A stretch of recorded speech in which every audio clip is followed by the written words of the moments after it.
Praise the Lord, church. Praise the Lord.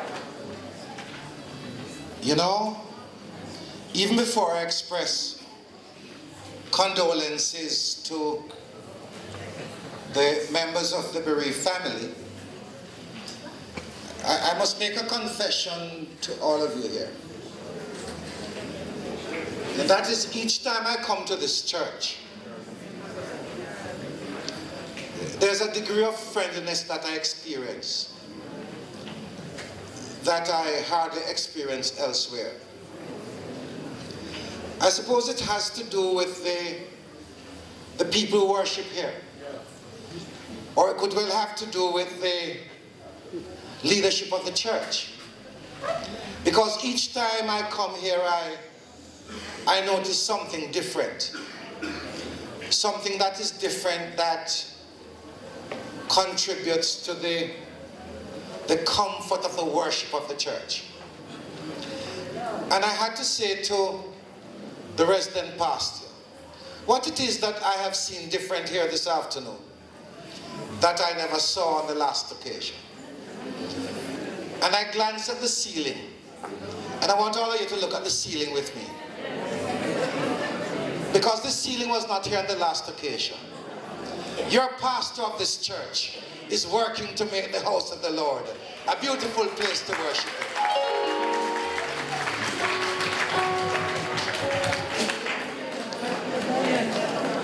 I want to recognize the members of the clergy. I want to recognize the members of the choir, particularly all these girls in the choir are my girlfriends. I would like to recognize the presence of Superintendent Lawrence. And it is very significant. It's significant not only because he is a son of the soil. It is significant because he has shown the way. That is not where you're coming from that is important, but where you're going. That's why right from here, he's a superintendent of police.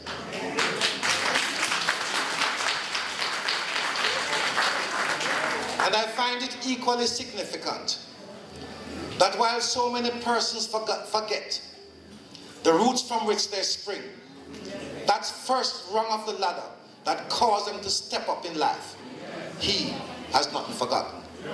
And if more persons who come from the rural area of this country would remember where they're coming from, pay some attention to where they're coming from, this land, Jamaica land we love, will be a better place. While it is true that I have several other funerals this afternoon, I've decided that this is the one that I want to stay at. This is the one I want to be at. Because it's not very often that you have a misfortune where two members of the same family, brothers and sisters, unless it happens to be like a motor vehicle accident, that they have passed on within such close proximity to each other that we can have a joint Thanksgiving service for them. And I want to say to the many members of the family that, as the moderator has said, think not in terms of a funeral, because a funeral is a very sad occasion. It's almost like a condemnation to the grave. Think more in terms of what he has correctly said, that this is the Thanksgiving service for their lives. I say to their family, I say to the sons and the daughters, I say to the grandchildren, try to take a leaf out of their book, humble as they may have been. Because it is strange, I say this not only in my capacity as Member of Parliament, I say this as a senior lawyer in Jamaica.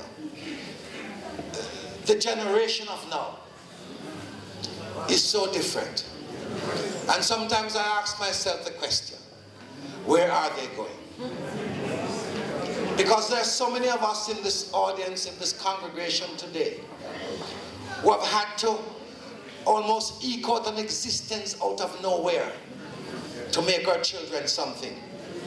And the children of today who have had it better than we have had, better than Frank and Mum have had.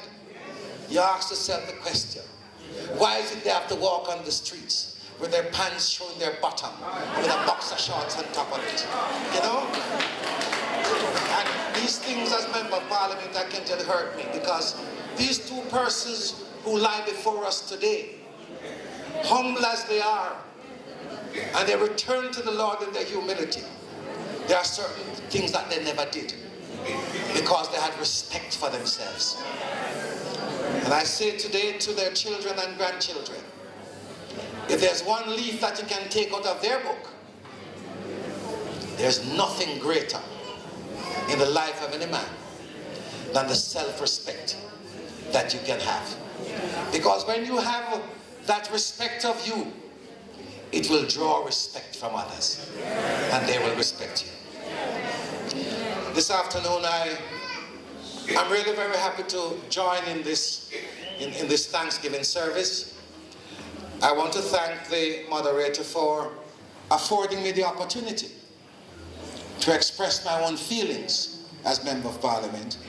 And I'm very happy that those persons who went before me, some of them took less than a minute, which has given me an extra minute to talk.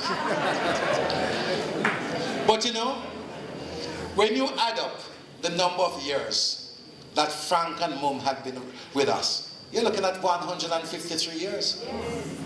Very significant. 153 years of total and dedicated service, not to themselves, but to their children and others. Because poor people don't have time to think about themselves. They only have time to think about those who are depending on them for support. Clarksonville, Campbell's Land, Burtnet, I want to thank you for the support you have always given me. I want to thank you for your prayers. I want to thank you for your significant prayers. I'll never forget, you know, members of the clergy, the last time I came to this church, I think it was sometimes before the elections of September last year. I know I got some spiritual blessing.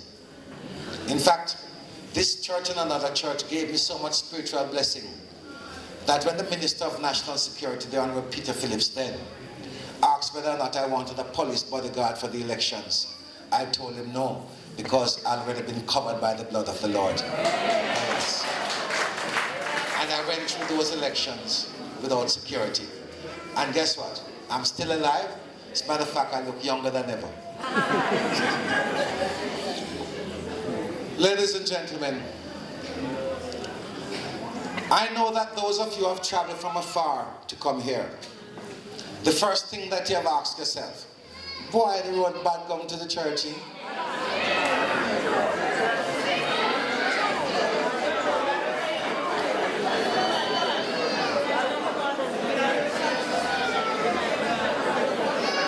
And I'm sure that Mas Frank and Miss Mum, they're looking at me and they're saying to me, Mr. Smith,